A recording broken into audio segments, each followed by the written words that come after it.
ନା କାରଣ ମତେ ଗରୁଡ଼ ମାରିଦେବ। ଯେତେ ସାପ ଅଛନ୍ତି ସବୁ ସାପ ମାନଙ୍କର ଶତ୍ରୁ ହଉଛନ୍ତି କିଏ? ଗରୁଡ଼। ଗରୁଡ଼। ସେଇଥିପାଇଁ ଗରୁଡ଼ଙ୍କର ନାମ ଦର୍ଶନ କଲେ ସର୍ପ ଦର୍ଶନ ହୁଏ ନା, ମନେ ରଖିଥାନ୍ତି। ସେଥିପାଇଁ ଜଗନ୍ନାଥ ସଂସ୍କୃତିରେ କୁହନ୍ତି ଗରୁଡ଼ଙ୍କର ପଛପଟେ ଥାଇ ସିଏ ଜଗନ୍ନାଥଙ୍କୁ ଦର୍ଶନ କରିବ, ଜଗନ୍ନାଥ ତାକୁ ଦେଖିବେ। ଆପଣ ଗରୁଡ଼ଙ୍କ ଆଗରେ ଯାଇକି ଦର୍ଶନ କଲେ ଆପଣ ଜଗନ୍ନାଥଙ୍କୁ ଦେଖିବେ, ସିଏ ତମକୁ ଦେଖିବେନି। ବୋଲାଣି ଦେଖବା ହେଲା। ଆମେ ମା ଭାଇ ଆମେ ଏକାଠି ବହିଛୁ, ଭାଇ ଭଉଣୀ ମାନେ ସବୁ ବହିଛୁ ନା। ମତେ ଆପଣ ଦେଖିଛନ୍ତି, ମୁଁ ତମକୁ ଦେଖୁଛି। ଜଣେ ତା ଭିତରେ ବହିଛି, ମୁଁ ଦେଖିବି ତାକୁ, ସେ କଣ ଦେଖିବ ମତେ, ମୁଁ ତାକୁ ଦେଖିବି। ସେଇ ଜଗନ୍ନାଥ କହିଲେ ଗରୁଡ଼ଙ୍କ ପଛପଟେ ଯିଏ ଠିଆ ହବ ମୁଁ ତାକୁ ଦେଖିବି। ଗରୁଡ଼ଙ୍କ ଆଗରେ ଯିଏ ଆସି ମତେ ଦେଖିବ ସେ ମତେ ଦେଖିବ, ମୁଁ ତାକୁ ଦେଖିବି। ବୋଲାଣି ଦେଖିବା। ସତ୍ସଙ୍ଗ କାହାକୁ କୁହାଯାଏ? ଗୋଟେ ଭଲ ମଣିଷ ତିଆରି ହୁଏ। ସେଇଠି ମୁଁ ନୈତିକତା ଆପଣଙ୍କ ଆଚାର ଉଚ୍ଚାରଣ ଶିଖେଇ ଦଉଛି ନାଇଁ। ବୁଝିପାରିଲେ ତ? ସତ୍ସଙ୍ଗ ନୁହେଁ କାହାଣୀ, ସତ୍ସଙ୍ଗ ନୁହେଁ ଗୀତ ଭଜନ କୀର୍ତ୍ତନ କରିବା। ସତ୍ସଙ୍ଗ ହଉଛି କଥା। ହରି କଥା ହିଁ କଥା, ଆଉ ସମସ୍ତ ବ୍ୟଥା ଏବଂ ବୃଥା। ହରି ଅନନ୍ତ, ହରି କଥା ଅନନ୍ତା। କଥା ଶୁଣିଲେ ଜୀବ ଉଦ୍ଧାର ହୁଏ, କଥା ଶୁଣିଲେ ଜୀବର ବିବେକ ପ୍ରତି ହୁଏ, କଥା ଶୁଣିଲେ ଜୀବ ସଦାବେଳେ ତାର ଅନେକ କୁଗୁଣ ଗୁଡ଼ିକ ନଷ୍ଟ ହୋଇକି ସୁତ୍ତମ ଗୁଣରେ ପରିବର୍ତ୍ତି ହୁଏ। ଆସନ୍ତୁ, ଭଗବାନ କୃଷ୍ଣ କହିଲେ କାଳିଅ ଆଉ ଗରୁଡ଼ ତୁମକୁ ପଶିବିନି କାଳେ ସ୍ପର୍ଶ କରିବନି ନା। କାହିଁକି ନା ମୋର ପାଦଟା ତମ ମୁଣ୍ଡରେ ଅଛି। ହେଲା, କଣ କହିଲେ? ଭଗବାନଙ୍କର ପାଦଟା କାହା ମୁଣ୍ଡରେ ଅଛି? କାଳିଅ ମୁଣ୍ଡରେ ଅଛି। ମନେ ହେଲା ତ? କହିଲେ ମୋର ମୁଣ୍ଡରେ ଆଉ ମୋର ପାଦ ଚିହ୍ନ ତମ ମୁଣ୍ଡରେ ଥିବାରୁ ଆଉ ଗରୁଡ଼ ତୁମକୁ ପଶିବିନି କାଳେ। ଆଉ ଗରୁଡ଼ ତୁମକୁ ଭୟ ଦେଖେଇବନି, ତୁମେ ଗରୁଡ଼କୁ ଭୟ କର ନା। କାଳେ ସଜନା ପ୍ରଭୁ ନା ଆଜ୍ଞା କାଳିଆ ଗଲା, ଗରୁଡ଼ କିନ୍ତୁ ଆଉ ତାକୁ କିଛି କଲେ, ଦେଖିଲେ ନମସ୍କାର କଲେ। ଏ କଥା କାହାଣୀ ୟାର ଜିଟା କଣ ହେଲା? କହିଲେ ଯାହା ମୁଣ୍ଡରେ ଅଛି ଚିତା ସିଏ ହୁଏ ଜଗତ ଜିତା। ଯାହା ମୁଣ୍ଡରେ ଚିତା ଅଛି ତାକୁ ଚିନ୍ତାମଣି ଦେଖନ୍ତି। ଯାହା ମୁଣ୍ଡରେ ଚିତା ନାହିଁ ଚିନ୍ତାମଣି ଦେଖିବେ ନା। ଆମେ ତ ଖାଲି ଚିକଣ ମୁଣ୍ଡ କରି ବୁଲୁଛୁ ସଦାବେଳେ। ମନେ ରଖିଥାନ୍ତି। କହିଲେ ଯାହା ମୁଣ୍ଡରେ ଅଛି ଚିତା ସିଏ ହୁଏ ଜଗତ ଜିତା। ଜଗନ୍ନାଥ ମହାପ୍ରଭୁ ଆଜ୍ଞା 365 ଦିନ ଚିତା ସେ ଲଗାନ୍ତି। ଆପଣ କାହିଁ ଜାଣିଛନ୍ତି ତ? ଚିତା ଲଗେଇଲେ ଚିନ୍ତାମଣି ତାର ଚିନ୍ତା ହରଣ କରନ୍ତି। ଆମର ମୁଁ ଆପଣଙ୍କ ମୁଣ୍ଡରେ ଲଗେଇଛି, ଆମେ ଚାରଣ ମୁଖ୍ୟ ଲୋକ, ଆମର ମୁଖ୍ୟ ହଉଛି ଚିନ୍ତା। ଏ ଚିତା ଦେଖିଲା ପରେ ଆମକୁ ଦେଖିଲା ପରେ ଜାଣିବେ ଏ ଚାରଣ ଗୋଷ୍ଠୀ ଲୋକମାନେ। ଆମେ 3ଟା ଜିନିଷ ଚିନ୍ତା କରୁ, ଗୋଟେ ହଳଦୀ, ଗୋଟେ ଚନ୍ଦନ, ଗୋଟେ ସିନ୍ଦୁର। 3ଟା ଜଗନ୍ନାଥ ବଳଭଦ୍ର ସୁଭଦ୍ରା 3 ଜଣকে ମିକ୍ସ କରି ଆମେ ନେବୁ। ଚିତା 3 ଜାଗାରେ ଦିଆଯାଏ। ଗୋଟେ ହଉଛି ବ୍ରହ୍ମ ଚିତା, ଏଇଟା ଜଗନ୍ନାଥଙ୍କର। ଗୋଟେ କୃଷ୍ଣଙ୍କର ଚିନ୍ତା ମୁଣ୍ଡ ଉପରେ ଦିଆଯାଏ, ଆଉ ଗୋଟେ ରାମଙ୍କର ଚିନ୍ତା ଉପରକୁ ଦିଆଯାଏ। ମନେ ରଖନ୍ତୁ, ରାମଙ୍କର ଯୋଉମାନେ ଭଲ ପାଆନ୍ତି ତାଙ୍କ ଚିନ୍ତାଟା ଉପରକୁ ଯିବ, ଆଉ ଯୋଉମାନେ କୃଷ୍ଣଙ୍କୁ ଭଲ ପାଆନ୍ତି ତାଙ୍କ ଚିନ୍ତା ତଳକୁ ଆସିବ, ନାକ ଉପରୁ ପଡ଼ିବ। କାହିଁକି ନା ଗୋପୀମାନଙ୍କୁ ଭଗବାନ କୃଷ୍ଣ ନାକ ଶିକ୍ଷା ଉପରେ ରଖିଥିଲେ, ଆଖି ଆଗରେ, ସେଇଥିପାଇଁ ଚିନ୍ତା ସେ ଏଠି ଲଗାନ୍ତି। ଆଉ ଜଗନ୍ନାଥଙ୍କର ଯୋଉମାନେ ପ୍ରିୟ ସେ ଉପରେ ଲଗାଏ। ଦେଖନ୍ତୁ କୋଉ ଲାଗିଛି ଏର ଚିନ୍ତା, କାରଣ ଜଗନ୍ନାଥ ସବୁ ଉପରେ, ତା ସବୁ ହଉଛନ୍ତି ତଳେ। ତେଣୁ ଏଠି ଲାଗିବ ଚିନ୍ତା। ସେଇଠି ମା ମାନେ ସୁନ୍ଦର 4 ଜାଗା ଲଗାନ୍ତି। ଗୋଟିଏ ହଉଛି କପାଳରେ ଲଗେଇବେ, ଆଉ ଗୋଟେ ହଉଛି ଏଠି ଲଗେଇବେ, ଗୋଟେ ବେକରେ, ଗୋଟେ ହାତରେ। ଯୋଉଟା ଏଠି କପାଳରେ ଲଗାନ୍ତି ସେ ହଉଛି ବିମଳା ମାଙ୍କର, ଆଉ ତା ଉପରେ କିଛି ମଳି ପଡ଼ିବ ନାହିଁ। ଆଉ ଏଠି ଯୋଉଟା ଲଗାନ୍ତି ଏଟା ହଉଛି ଲକ୍ଷ୍ମୀ ମାଙ୍କର। ଏଠି ସୁନ୍ଦର ଲଗେଇଲେ ଲକ୍ଷ୍ୟ ସଦାବେଳେ ରହିବ ଭଗବାନଙ୍କ ଉପରେ, ଏଟା ହଉଛି ଲକ୍ଷ୍ମୀଙ୍କର। ଏଇଟା ଯୋଉ କଣ୍ଠରେ ଲଗାନ୍ତି ଏଟା ସରସ୍ୱତୀ ମାଙ୍କର। ଏଇଟା ଲଗେଇଲା ବେଳେ ଆପଣଙ୍କ ବାଣୀ ସଦାବେଳେ ଚିନ୍ତା କରିବେ। ମା ମାନେ ଏଠି ଲଗେଇ ଦଉଛନ୍ତି ସୁନ୍ଦର, ଦେଖିଲା ବେଳକୁ ଦିନ ଯାକ ଖାଲି ରେକର୍ଡ କରି ରଖି କେତେ ପ୍ରକାର କଥା ମୁଁ ବା ତମ ଘର କଥା କହୁନି, ମୋ ଘର କଥା କହୁନି। ମୁଁ ତମେ ଏଠି ସୁନ୍ଦର ଲଗେଇଥିଲ ନା, ଲଗେଇଲା କଣ କହିଥିଲ? କହିଲି ସରସ୍ୱତୀ ମା ମୋ ବାଣୀ ସୁବିଧା କର। ଦେଖିଲା ଆଜି ଦିନରେ ବାଣୀ କେତେ କଠୋର ହେଇଛି ହେଲା। ସରସ୍ୱତୀ ମା ପ୍ରତ୍ୟେକ ବ୍ୟକ୍ତିର ଜୁହାରେ ଅଛନ୍ତି। ତେଣୁ ସରସ୍ୱତୀ ମା 3 ପ୍ରକାର ରୁହନ୍ତି, ଗୋଟେ ଜିହ୍ବା ଅଗ୍ରରେ, ଗୋଟେ ଜିହ୍ବା ମଧ୍ୟମାକରେ, ଜିହ୍ବାର କଣ୍ଠରେ। ଆପଣ କହୁଛୁ କାଳିଦାସଙ୍କୁ ରାଜା ପଚାରିଲେ, ଆପଣ ପ୍ରଶ୍ନ ପଚାରିଲେ ଉତ୍ତର ସାଙ୍ଗେ ସାଙ୍ଗେ ଦିଅନ୍ତି। ସେ କହିଲେ ଜିହ୍ୱାଗ୍ରେ ସରସ୍ୱତୀ, ଜିହ୍ବା ଅଗ୍ରେ ସରସ୍ୱତୀ। କହିଲେ ଜିହ୍ୱାଗ୍ରେ ସରସ୍ୱତୀ, କହିଲେ ବ୍ରାହ୍ମଣ ଗୁରୁ ଗୋବିନ୍ଦ ଏମାନଙ୍କର ଆଶୀର୍ବାଦ ହେଲେ ସରସ୍ୱତୀ ମା ଜିହ୍ୱା ଆଗରେ ରୁହନ୍ତି। ତେଣୁ ପ୍ରଶ୍ନ ପଚାରିଲେ ମୁଁ ହଠାତ୍ କହିବି ଆପଣଙ୍କର ଇଏଟା ଠିକ ନାହିଁ। ଆପଣ ଗୋଟେ ପଚାରିଲେ କଣ ବୁଝିକି 3 ଦିନ କରିପାରିବେ ଆଉ ଯୋଉମାନଙ୍କର ଯେତେ ଶୁଦ୍ଧ ସରସ୍ୱତୀ ମା ଆଗରେ ରହିବେ। ଆପଣ ଯେତେ ଅପବିତ୍ର ହେବେ ସରସ୍ୱତୀ ମା ଜିହ୍ୱା ମଝିରେ ରହିବେ। ଦେଖିବା ଯିବା ବୁଝିବି କହିବି ଜାଣିବ ୟା ପରେ ଭଗବତ ଚିନ୍ତାର ଆଶୀର୍ବାଦ ନାହିଁ ଜାଣିବା ଲେଖାଇଥିବା ଗୀତାରେ। ଆପଣ ସବୁଦିନ ଶ୍ରୀମଦ ଭଗବତ ଗୀତା 2ଟା ଅଧ୍ୟାୟ ପଢ଼ନ୍ତୁ। ଗୋଟେ 12 ଅଧ୍ୟାୟ ଗୋଟେ 15 ଅଧ୍ୟାୟ। 12 ଅଧ୍ୟାୟ ହେଉଛି ଭକ୍ତି ଯୋଗ 20ଟା ଶ୍ଲୋକ। ତାକୁ ଯୋଉ ସବୁଦିନ ପଢ଼ିଲେ ଆପଣଙ୍କୁ ସମସ୍ତେ ଜଗତରେ ଭଲ ପାଇବେ। ମା ଜୟ ଜଗନ୍ନାଥ, ଭାଇନା ଜୟ ଜଗନ୍ନାଥ, ଜୟ ଜଗନ୍ନାଥ ଭଲ ପାଇବେ। ଆପଣ 12 ଅଧ୍ୟାୟ ପଢ଼ୁନାହାନ୍ତି ଯିଏ ଦେଖିବ ଏମିତି ସମସ୍ତେ ମୁହଁ ମୋଡ଼ିବେ, ସମସ୍ତେ ମୁହଁ ମୋଡ଼ିବେ। ପଢ଼ନ୍ତୁ କହିଦେଇକି ଯାଉଛି ଆପଣ ପଢ଼ନ୍ତୁ ଭକ୍ତି ଯୋଗ ଶ୍ରୀମଦ ଭଗବତ ଗୀତା 12 ଅଧ୍ୟାୟ 20ଟା ଶ୍ଲୋକ। ଆପଣଙ୍କୁ ସମସ୍ତେ ବିଲେଇ କୁକୁର ଛାଡ଼ି ଯିଏ ଦେଖିବ ଭଲ ପାଇବ ହେଲା। ଆମେ ବୃନ୍ଦାବନ ଯାଇଥିଲୁ। ସେ ବୃନ୍ଦାବନରେ କହିଲେ ମନି ପର୍ସ ଚଷମାକୁ ମୋବାଇଲ କି ସାବଧାନ ଥାଉ।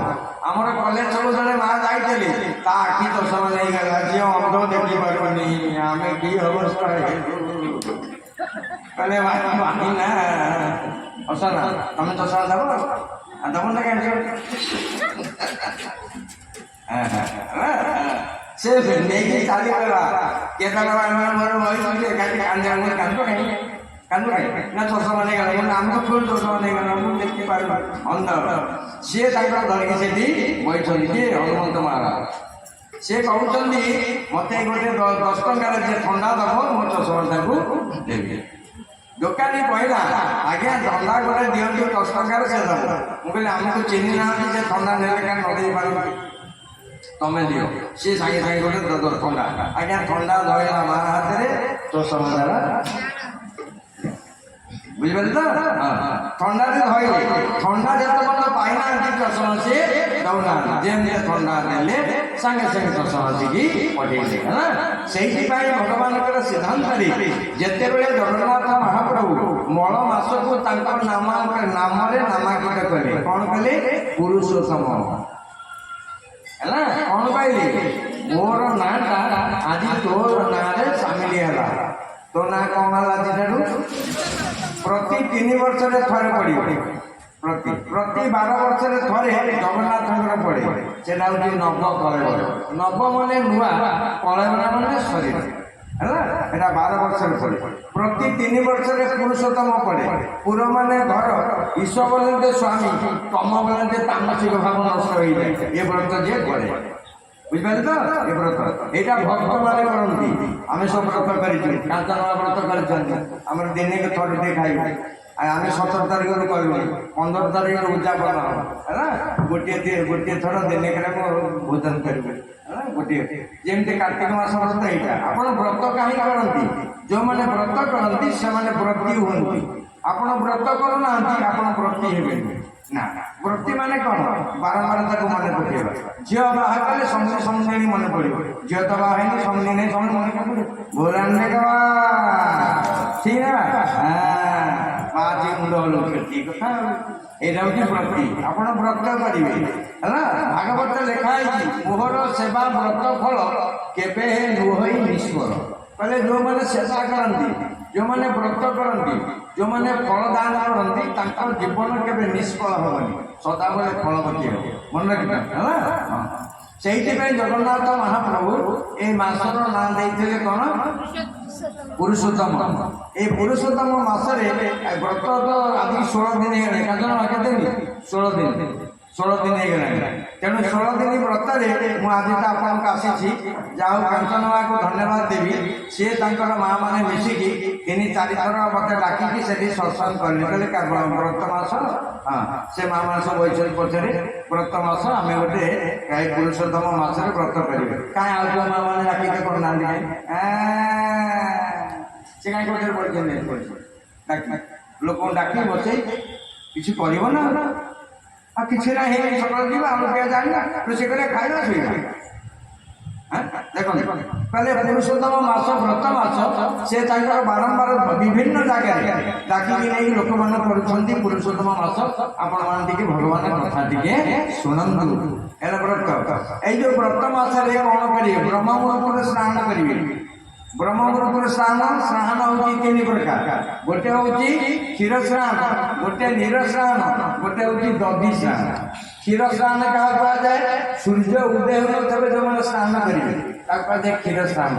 ଆଉ ଯେଉଁମାନେ ଦଧି ସ୍ନାନ ଯୋଉଟାକି ନୀର ସ୍ନାନ, ସୂର୍ଯ୍ୟ ଉଦୟ ପରେ ଯେଉଁ ସ୍ନାନ କରାଯାଏ ତାକୁ ନୀର ସ୍ନାନ।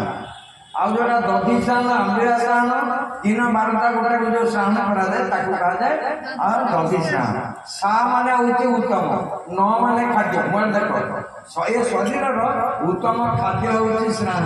ଯାହାର ସ୍ନାନ ଠିକ ଅଛି ତା ପାଖରେ ଦିଟା ଜିନିଷ ଠିକ ଥାଏ। କଥା ଠିକ ଥାଏ, ବାଣୀ ଠିକ ଥାଏ, କର୍ମ ଠିକ ଥାଏ। ଯୋଉମାନଙ୍କର ଗାଧୁଆ ଠିକ ନଥାଏ ତା ଦିଟା ଜିନିଷ ଭୁଲ ଥାଏ। କଥା ଠିକ ନାହିଁ କି କାମ ଠିକ ନାହିଁ। ମନେ ମନେ ଭାବୁଥିବେ ସବୁ ନା ଆପଣ ଆଉ କେବେ କହିବେ? ଯେତେ ମା ଆଗରେ ବହିଛନ୍ତି ସେମାନେ ଯେତେବେଳେ ବୋହୂ ହେଇକି ଶାଶୁଘରକୁ ଯାଉଥିଲେ ରାତି 4ଟାରୁ ଉଠିକି ଗାଧେଇ ପାଧେଇ ଚା ପାଣି କରି ଦଉଥିଲେ। ତାଙ୍କରି ଶ୍ୱଶୁର ଆମର ଭଳିଆ ବୁଢା ତାକୁ ପଚାରିଲା କାଶିଆକୁ ବୋହୂ କେମିତି? ମୋର ଦିଟା ବୋହୂ। ଆଉ କହିଲେ ବୋହୂ କେମିତି? ବୋହୂ। ଦ୍ୱିତୀୟରେ ଭାଗବତ ପାଠ, ତୃତୀୟରେ ଶଙ୍ଖ ଶବ୍ଦ, ଚତୁର୍ଥରେ ହେଉଛି ଈଶାନେଶ୍ୱରକୁ ପ୍ରଣାମ। ଏ ଯୋଉ ଈଶାନଟି ଅଛି ସବୁଦିନ ବୋହୂ ମା ମାନେ ପ୍ରଣାମ କରିବେ, ନିଜର ପିଲାମାନଙ୍କୁ ପ୍ରଣାମ କରିବେ। କାରଣ ସେଇ ଜାଗାକୁ ପିତୃଲୋକମାନେ ଆସନ୍ତି। ପ୍ରତ୍ୟେକ ଅମାସ୍ୟା ତିଥିରେ ପିତୃଲୋକମାନେ ଘରେ ପହଞ୍ଚନ୍ତି। ପିତୃଲୋକ ଅଶାନ୍ତି ହେଲେ ଘରେ 3ଟା ଜିନିଷ ଲାଗି ରହିବ। ପ୍ରଥମେ ରୋଗ ଆସିବ, ଦ୍ୱିତୀୟରେ ଅଭାବ ଆସିବ, ତୃତୀୟରେ କଳହ ଆସିବ। ଜାଣିବ ପିତୃଲୋକ ଅଶାନ୍ତି ହେଲା। ତେଣୁ ଶ୍ରୀମଦ ଭଗବତ ଗୀତା 7ମ ଅଧ୍ୟାୟ ଜ୍ଞାନ ବିଜ୍ଞାନ ଯୋଗ ଦୀପଟିଏ ଲଗେଇକି ମାସ ଖଣ୍ଡେ ପଢ, ତାପରେ ମତେ ଫୋନ କରି କାଟିବ ନା କିଛି କର, କିଛି କର ମୋ ଲାଇଫରେ। କିଛି ନାହିଁ। ମୁଁ ଆଜ୍ଞା ବଡ଼ ମେଡ଼ିକାଲ ଲୋକ, ରାତି ପାଇଲେ 10,000 ଲୋକ, ଜେଲ ଖାନା ଡାକ୍ତରଖାନା ଜାଗା ନାହିଁ, ଧର୍ମ ଅନୁସାରେ ଫାଙ୍କା। ଭଗବାନଙ୍କର ହରି ଗୋବିନ୍ଦ ଜୟ ଜୟ ଗୋପାଳ ଜୟ ଜୟ ଗୋବିନ୍ଦ ଜୟ ଜୟ ଗୋପାଳ ଜୟ ଜୟ ଗୋବିନ୍ଦ ଜୟ ଜୟ ଗୋପାଳ ଜୟ ଜୟ ଗୋବିନ୍ଦ ଜୟ ଜୟ ଗୋପାଳ ଜୟ ଜୟ ରାଧା ହରି ଗୋବିନ୍ଦ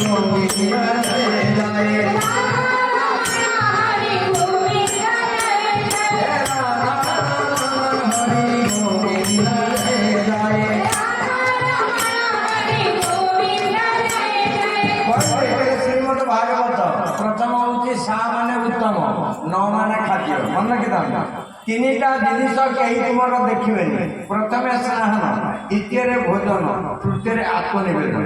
ସେଇଥିପାଇଁ ଜଗନ୍ନାଥ ମହାପ୍ରଭୁ ତାଙ୍କର 3ଟା ଜିନିଷ କେହି ଦେଖନ୍ତିନି। ପ୍ରଥମେ ସ୍ନାନ କେହି ଦେଖନ୍ତିନି, ତାଙ୍କ ଭୋଜନ କେହି ଦେଖନ୍ତିନି ଏବଂ ତାଙ୍କ ଆତ୍ମନିବେଦନ କେହି ଦେଖନ୍ତିନି। ସବୁ ମା ମାନଙ୍କୁ ନିବେଦନ କରିବେ, ଆପଣ ଘରର ମୁଖ୍ୟ ସବୁ ମା ମାନେ ଏଇ 3ଟା ଜିନିଷ କେହି ଦେଖିବେନି। ଆପଣ ରୋଷେଇ କରିବେ କେହି ଦେଖିବେନି, ଆପଣ ଈଶାନ ଘରକୁ କେହି ଦେଖିବେନି, ଆପଣ ସ୍ୱାମୀକି ଖାଇବାକୁ ଦେଲେ କେହି ଦେଖିବେନି। ଏବେ ମୁଁ ମୋ ଘର କଥା ତମର କଥା ନାହିଁ। ଖାଇବାକୁ ସ୍ୱାମୀକି ଦେଲା ବେଳେ ସଦାବେଳେ ସୁଧାଗ ରହିବେ। 3ଟା ଜିନିଷ। ପ୍ରଥମେ ସ୍ନାନ, ଆପଣ ଭୋଜନ କଲା କାହାକୁ ଦେଖେଇବେ ହେଲା। ଆଜି ଘରେ କାହିଁକି କଳହ ଲାଗୁଛି? ଖାଦ୍ୟରୁ। ଖାଦ୍ୟ ଯୋଉଠି ଖରାପ ହେଇଯାଏ ସେଥିପାଇଁ କଳହ ଲାଗେ। ଖାଦ୍ୟ ହେଉଛି ପ୍ରଥମ। ଖାଦ୍ୟ ଉପରେ କାହାର ଦୃଷ୍ଟି ପଡ଼େ ନା, ସେଇଥିପାଇଁ ଜଗନ୍ନାଥ ମହାପ୍ରଭୁ ଖାଦ୍ୟ ଉପରେ କାହାର ଦୃଷ୍ଟି ପଡ଼େ ନା। ରୋଷେଇ କଲାବେଳେ ବନ୍ଦ, ଭିତରକୁ ଗଲାବେଳେ ବନ୍ଦ, ବାହାରକୁ ଆସିଲା ବେଳେ ବନ୍ଦ। ଆମର ଗୋଟେ ଏଡ଼ିକି ଟେବୁଲ ଉପରେ ଏଡ଼ିକି ଥୁଆ ହେଇକି ଗୋଟେ ଗ୍ୟାସ୍ ରୋଷେଇ ହଉଛି, ଚାଲିଛି ତ ବନ୍ଦ ହଉନି। ଏଇଟା ଚାଲିଛନ୍ତି ଲୁଣ ପକେଇକି ଜାଣିନଥ ଆଉ ପକେଇଦେବ, ଲୁଣ ପକେଇ ଦେଇଛି ନା କଣ କେଜାଣି। ସବୁ ମା ମାନଙ୍କୁ ଜୋର ଦଉଛି। ଖାଦ୍ୟ ଠିକ ନହେଲେ ପିଲା ଛୁଆ ଖରାପ ହେଇଯିବେ। ମନେ ରଖନ୍ତୁ, ଖାଦ୍ୟରୁ 3ଟା ଜିନିଷ ଉତ୍ପନ୍ନ ହୁଏ। ଖାଦ୍ୟରୁ ପ୍ରଥମେ ପିଲାପିଲି, ଦ୍ୱିତୀୟରେ ସମ୍ପର୍କ, ତୃତୀୟରେ ସମ୍ପଦ ନଷ୍ଟ ହେଇଯାଏ ଖାଦ୍ୟ। ଆସନ୍ତୁ ଦେଖିବା। ସେଇଥିପାଇଁ ଭଗବାନଙ୍କର ସିଦ୍ଧାନ୍ତରେ 3ଟା ଜିନିଷ ଜଗନ୍ନାଥଙ୍କ ପାଇଁ ଦେଖନ୍ତି। ପ୍ରଥମେ ହେଉଛି ସ୍ନାନ, ଦ୍ୱିତୀୟରେ ଭୋଜନ, ତୃତୀୟରେ ଆତ୍ମନିବେଦନ ହେଲା। 3ଟା ଜିନିଷ ସବୁ ମା ମାନଙ୍କୁ ନିବେଦନ କରେ। ଆପଣ ଭୋଜନ ଯୋଉ ରୋଷେଇ ଘରେ କାହାକୁ କେଉଁ ଲୋକକୁ ସେ ଘରକୁ ପ୍ରବେଶ କରେଇବେନି ନାହିଁ, ଆପଣ ଏକା ହାଣ୍ଡଲିଂ କରିବେ। सबुदिन सकाळे एबे तो चुली नाही ग्यास चुली मध्य आपण गोटे फुलटिए क्षीर स्नान क्षीर माने होची देवता देवता माने से लोक को डाकिबे जो माने ब्रह्ममुहूर्त स्नान करन सेठी ब्राह्मण माने को भूस्वर्ग देवता कहते भू माने पृथ्वीर देवता होचे ब्राह्मण कहीं से ब्रह्ममुहूर्त स्नान करे ब्रह्म माने देवता माने ब्राह्मण को डाकती तेणु ब्रह्ममुहूर्त स्नान करेंगे जो माने ब्रह्ममुहूर्त स्नान करेंगे से देवता माने देखती देवता माने डाकती हाँ डाक आपण ब्रह्ममुहूर्त स्नान करना आपण दिन बेले स्नान को सूर्य उदय पर देवता डाकिबे ना ए मनुष्य देवता डाकिबे ना बिल्कुल तेणु सकाଳେ जो मैंने गाधाती सूर्य उदय पर ताकू कहा नीर स्नान साधा पानी रे गाधे जहाँ से किसी ज्ञान उदय हुए दिन 12टा गोटा को जो मैंने स्नान करती से ना हूँ दधी स्नान दधी माने आंबिला से स्नान गाधेले भल न गाधेले भल बस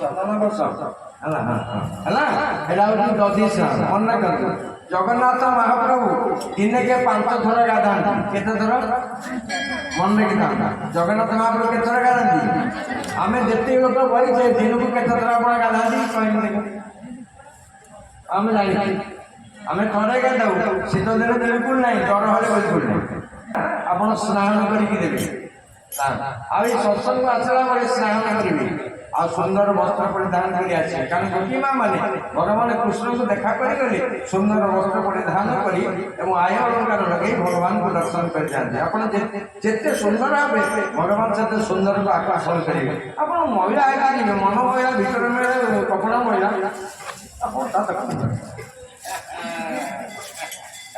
मन सत्संग है सत्संग में सुंदर परिवेश अपन देख से जगन्नाथ महाप्रभु आदि का जो व्रत आम पालन करके जाऊे आपको ब्रह्ममुहूर्त स्नान कर एक अभिशान भोजन कर दिन के थरे भोजन कर प्रत्येक दिन सकाल सन्ध्या दीपदान कर दीपदान नदी कूले पोखरी कूले हो जेकोसी जलाशय पाखे दीपदान कर अश्वस्थ वृक्ष कि बट वृक्ष मूले गोटे दीपदान आप करेंगे ये व्रतटा दीप उपर बहुत प्राधान्य दी है अभिशान भोजन कर पढ़े कौन पढ़े हूँ 15 अध्याय श्रीमद भगवती गीता पुरुषोत्तम योग कौ अध्याय 15 अध्याय ये बन रखी यहाँ आम गुरुकल्प आम कही मुझे 40 वर्ष 15 अध्याय पढ़ी केत वर्ष पचार कहीं पचार आप पचार क्या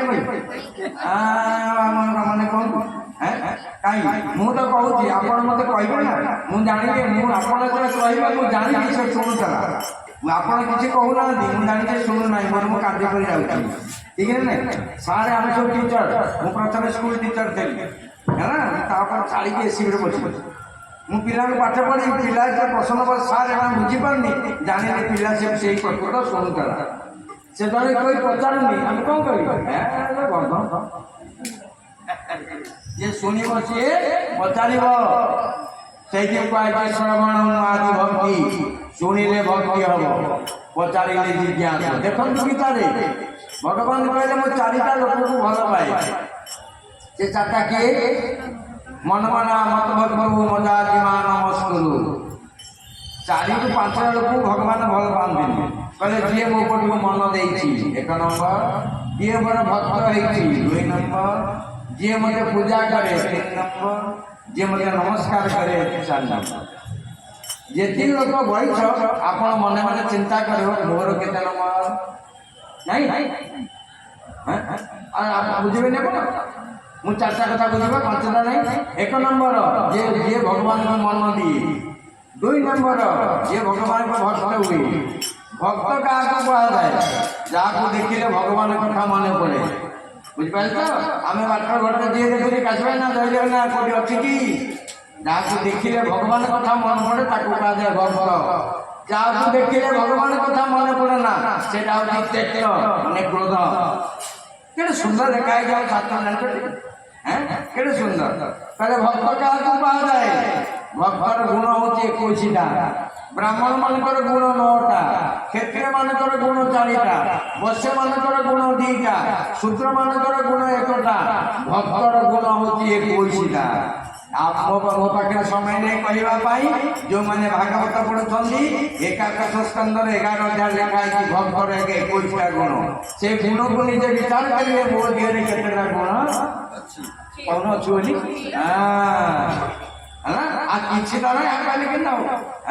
ଭଗବାନ ଜଗନ୍ନାଥ ମହାପ୍ରଭୁ କହିଲେ ମୋ ନାଁ ହଉଛି ଭାବଗ୍ରାହୀ, ଜଗତ ସବୁ ଦ୍ରବ୍ୟଗ୍ରାହୀ। ମୁଁ ଦେଖିଦେଲେ ଜାଣିପାରିବି କେତେ ପର୍ସେଣ୍ଟ ଭାବ ମୋ ସାଙ୍ଗେ ତାର ବିନିଯୋଗ ହେଇଛି। ସେଇଥିପାଇଁ ସୁଦାମାକୁ ରୁକ୍ମିଣୀ ମା କହିଥିଲେ ଭଗବାନ କୃଷ୍ଣଙ୍କୁ, କହିଲେ ସେ ତ ମାଗୁନାହାନ୍ତି ଆପଣ ଦେଇ ଯାଇଛନ୍ତି।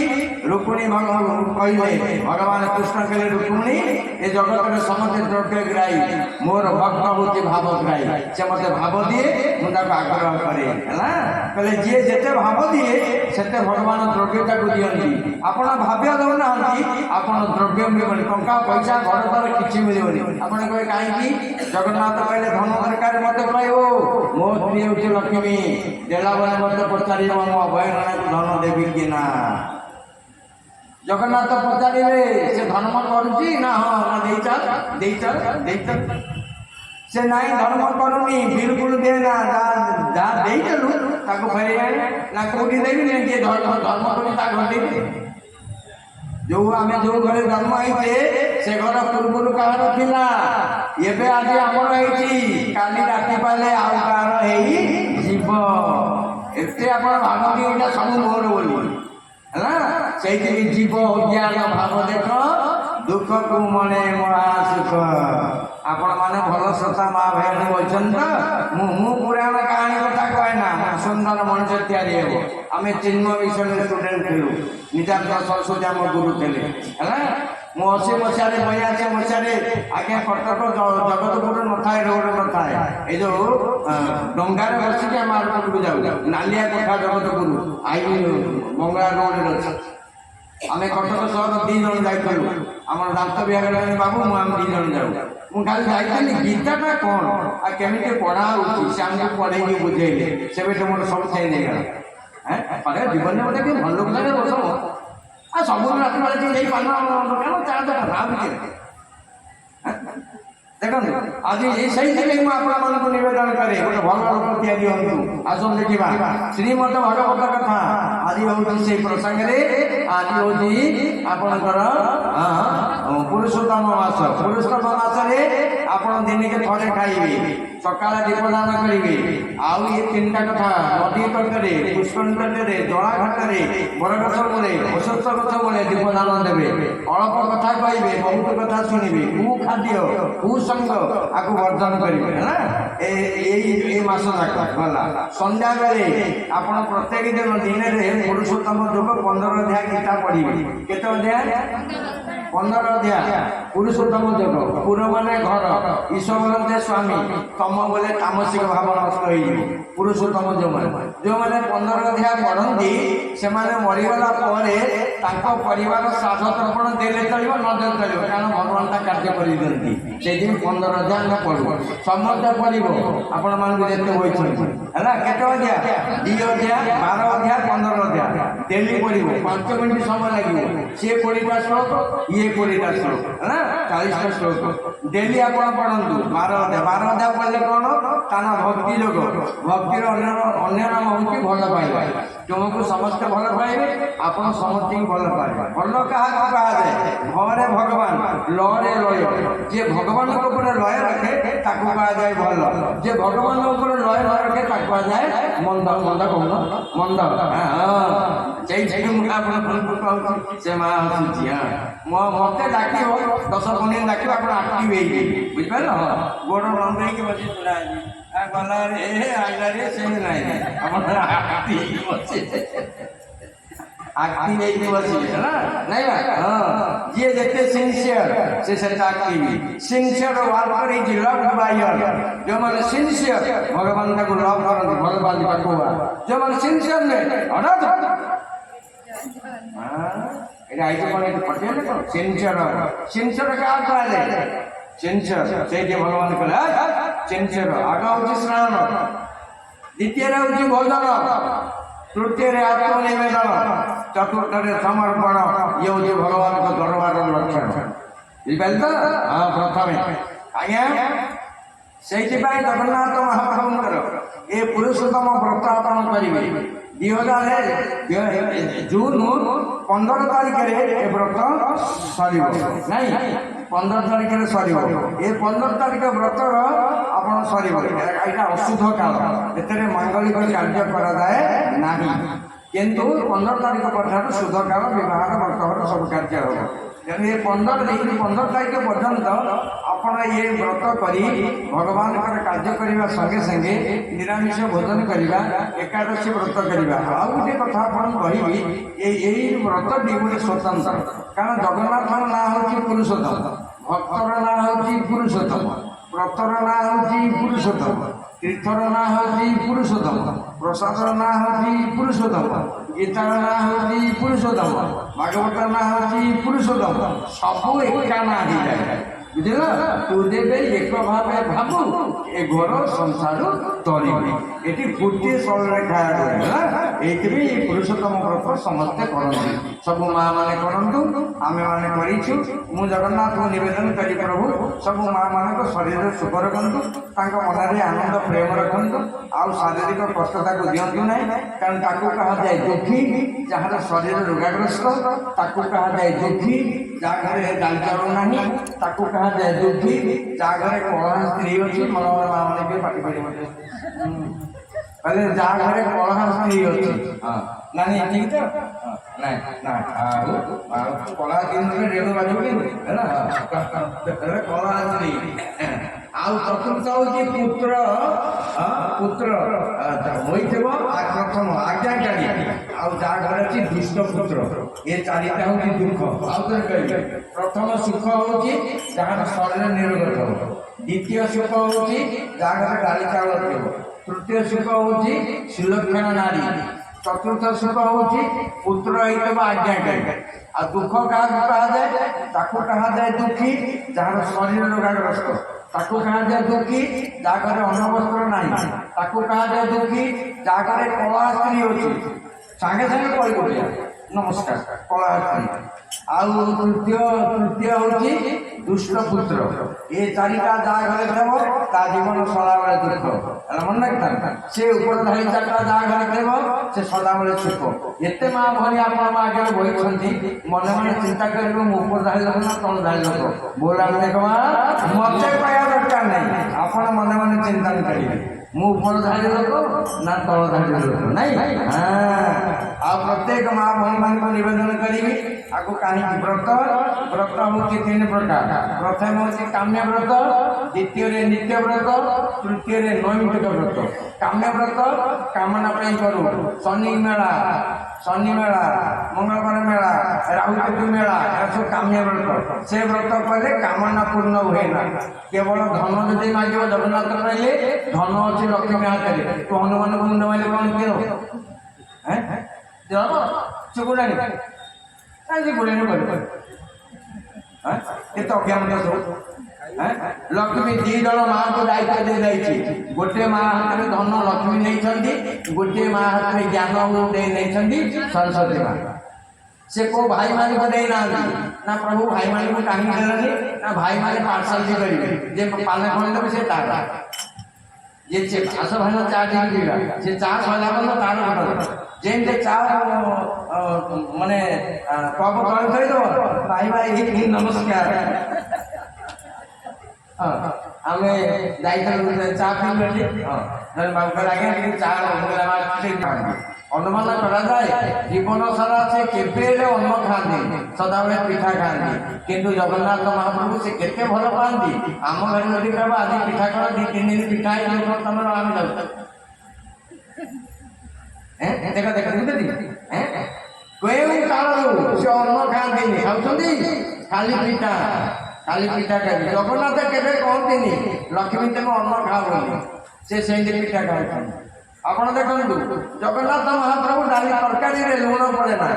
ଜଗନ୍ନାଥ ମହାପ୍ରଭୁ ପଚାର ପ୍ରଭୁ ଆପଣ ଖାଇଲେ ଲୁଣ କାହିଁ ପଡ଼େ ନା? ମୁଁ ଶ୍ୱଶୁର ଘର ଜିନିଷ ଖାଏ ନା। ଜଗନ୍ନାଥ ମହାପ୍ରଭୁ ଶ୍ୱଶୁର ଘର ଜିନିଷ ଖାଆନ୍ତି। ମତେ ପଚାରେ କାଶୀ ଭାଇ ନା, ମୁଁ ବର୍ଷକେ 6 ମାସ ତାଙ୍କ ଘରେ ରହୁଛି। କାହା ଘରେ? ଶ୍ୱଶୁର ଘରେ ନା। ଜଗନ୍ନାଥ ମହାପ୍ରଭୁ ତାଙ୍କ ଖାଇବାରେ ଲୁଣ ପଡ଼େ ନା। ଶ୍ୱଶୁର ଘର ରହୁଛି ଲବଣ ସମୁଦ୍ର, ସେ ଲୁଣ ଖାଆନ୍ତି। ଶ୍ୱଶୁର ଜିନିଷ କଣ ଖାଇବେ?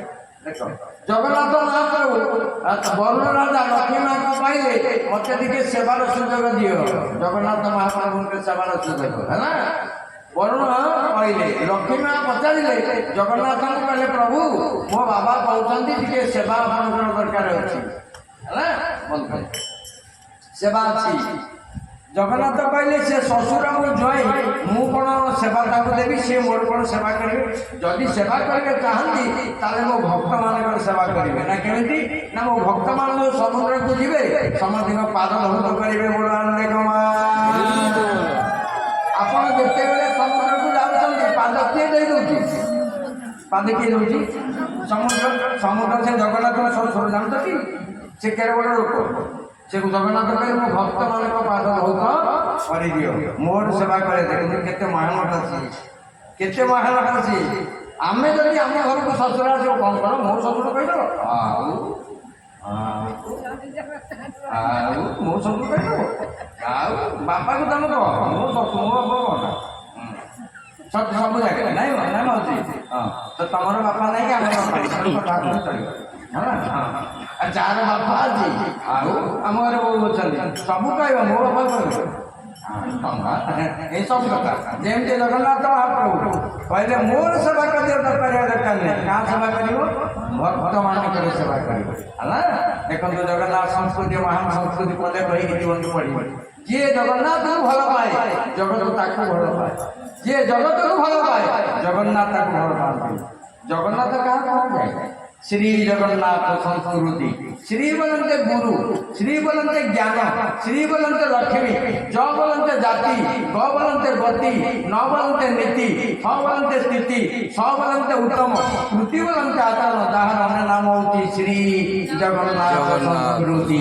जो संस्कृति रे जाति अच्छी, गति अच्छी, नीति अच्छी, स्थिति अच्छी, उत्तम अच्छी, आचरण अच्छी, उच्चारण अच्छी, लक्ष्मी अच्छी, धन अच्छी, गुरु अच्छी, तार संपूर्ण प्रतीक आपण आगे बोलते जय जगन्नाथ जय जगन्नाथ। मामा क्या हुआ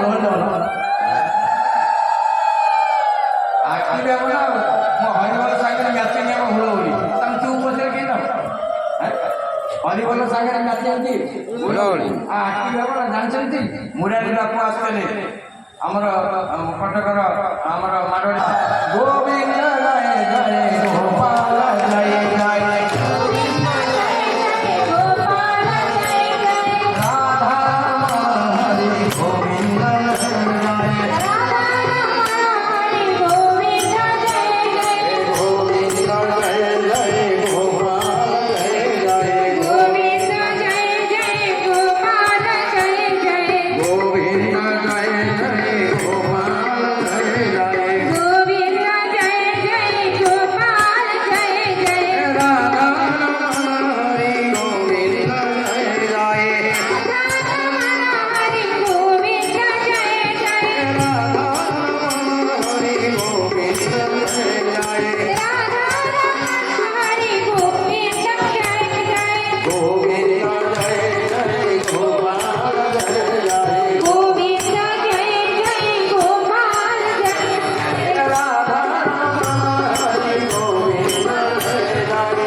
କେତେ ପ୍ରଣାମ? ଗୋଟିକୁ ଗୋଟିଏ ଗୋଟିଏ ଗୋଟିଏ ଲୋକ ଗୋଟିଏ ପ୍ରଣାମ। ତାମାନେ ମୋତେ କେତେ ଦିନ ଲାଗିବ ଗୋଟିକୁ ଗୋଟିଏ ପ୍ରଣାମ ହେଲା। ଜଗନ୍ନାଥ ମହାପ୍ରଭୁ ଆପଣଙ୍କର ଶରୀର ମଙ୍ଗଳ କରନ୍ତୁ, ଘରେ ପରିବାର ଛୁଆ ସମସ୍ତଙ୍କୁ ଭଗବାନ ଆଶୀର୍ବାଦ କରନ୍ତୁ। ଏଇ ଯେଉଁ ଧରି 5-7 ଦିନ କାର୍ଯ୍ୟକ୍ରମ ଅଛି ଆପଣମାନେ ସମସ୍ତେ ଆସି ପହଞ୍ଚନ୍ତୁ। ମୁଁ ଶେଷ ଦିନ କାର୍ଯ୍ୟକ୍ରମ ଅଛି କନ୍ଦରପୁର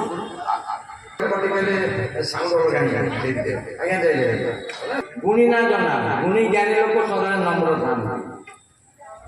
ଗଛରେ ଫଳ ହେଲେ କଣ ହୁଏ?